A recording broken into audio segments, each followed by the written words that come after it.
Good morning, or depending on when you're watching this, good afternoon, good evening, or good night. My name's Ross, and as always, told out of Voice of Radio. So today, I need to ask the question, hands up, honestly, who can name the Pokemon on the screen without looking or being told? It's Lumineon, a Pokemon who, quite frankly, has not seen the love which a lot of other Pokemon have seen over the years. Now, if you're an old school player and you've been around for a while, you might remember that there was actually a couple of Lumineon back in the Diamond and Pearl era, which, because it was a Diamond and Pearl Pokemon, not terrible. There was a Lumineon from Stormfront. If it was your active, you could look at your opponent's hand, choose a basic Pokemon and put it onto their bench. That was actually one that, saw a bit of play. Also got to switch that new basic with the defending Pokemon. It was actually a cool card that saw play in a few decks. There was also the one from Mysterious Treasures that let you choose one of your opponent's bench to a maximum HP of 100 or more and switch it with the defending Pokemon. Not quite as good, but still cool. And the reason I bring up Lumineon is, although nobody really knows or cares about this Pokemon, everyone is about to play it in their deck. And I don't mean most people, and I don't mean some people, I mean everyone is about to play it in their deck. It's Tapu Lele. And I know it's not exactly Tapu Lele, we'll go through everything in a moment, really dig into the card and let you know all the differences, but it's Tapu Lele. You play it from your hand to your bench, you find yourself a supporter card in your deck, you put it into your hand. It is the very definition of a game-changing card. Tapu Lele was game-changing when it came out, and this is not actually the first time we've seen this. And Tapu Lele wasn't the first time we've seen this. Because there's Jirachi. And Jirachi, stop me if you heard this phrase before, was a game-changing card. Jirachi was amazing. Jirachi EX, incidentally, was a game-changing card. It was a great card, saw a huge amount of play. Jirachi EX was actually kind of an interesting one, because having 90 HP meant, on the one hand, super low HP for a Pokemon that gives up 2 prizes. On the other hand, still actually sees a bunch of play in Expanded, because Level Ball. You can search it out with Level Ball. Kind of interesting. Thought that was worth pointing out. So yeah, this is phenomenal and brilliant and amazing, and this isn't one of those ones where we have to have a think about it. This isn't one of the ones where we have to make a bit of a prediction. This isn't one where anybody can reasonably argue that the format has moved on and it's not like it was when Jirachi or Tapu Lele were out. No, ladies and gentlemen, this is an ability which lets you search your deck for a supporter card and put it in your hand. It is an absolute, flat-out, inarguably phenomenal ability, which is instantly going to be a one-of in every deck. And look, when I say every deck, I'm sure there's a few here and there that might not want to play it, but let's be clear, this is a phenomenal card that is essentially going to go in every single deck.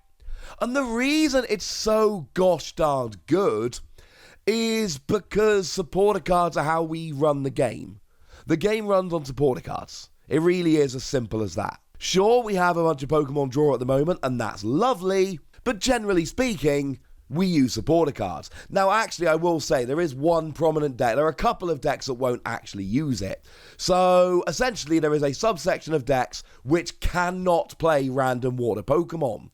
So, for instance, Mew Genesect decks actually won't play this, because, or at least might not play this, I assume they probably wouldn't, because Genesect draws until you've got cards in your hand equals the number of fusion Pokemon you've got in play.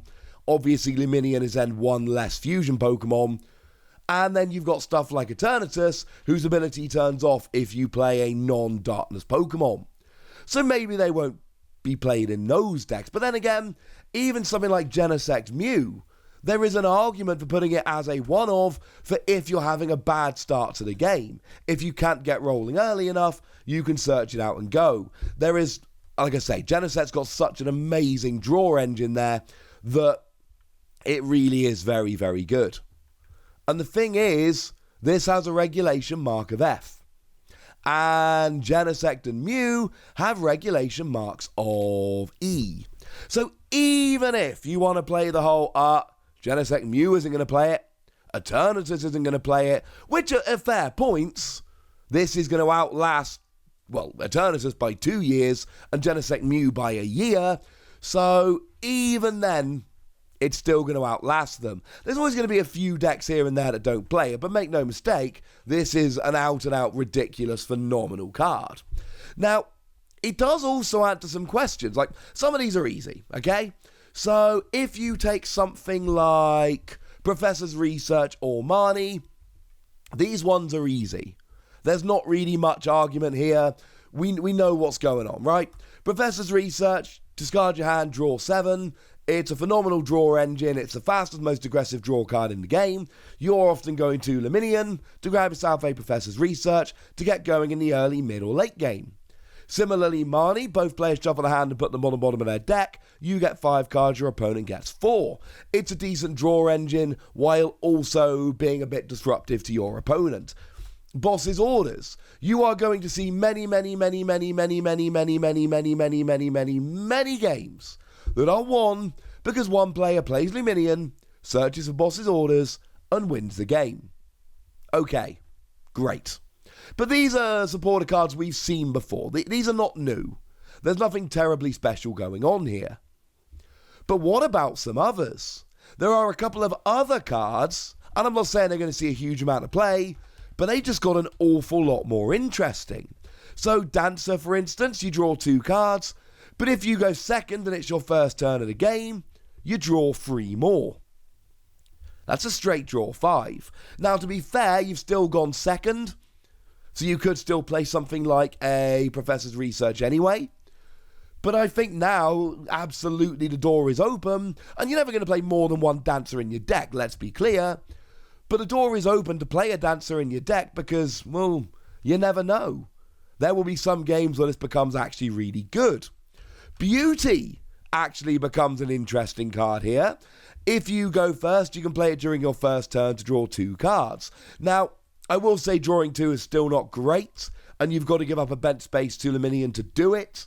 So, no, it's not a perfect thing by any stretch of the imagination, but I am saying it is at least viable rather than being complete and utter unplayable trash, which is where we were before today. So whether you're going Professor's Research for consistency or Boss's Orders for that game-winning play, Lumineon is gonna see a one-of in every deck that can play it. There are a few, like I've said, Genesect and Eternatus come to mind, that have good reasons not to play it, but it is going to take something like that to actually stop you playing Lumineon in your deck. Now, in terms of all the rest of the stuff about Lumineon, 170 HP is hyper low. That's lower even than stuff like Crobat, but it's a phenomenal ability.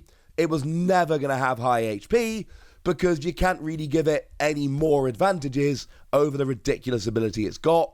Hey ho.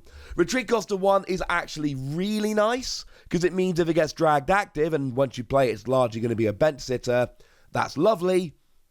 But it's got that attack for a water and a double colorless energy that does 120 and shuffles this Pokemon and all cards attached to it into your deck. Which should remind you very much of things like Shaman. Now, Shaman didn't do as much damage, but Shaman went into your hand and was easier to pay for.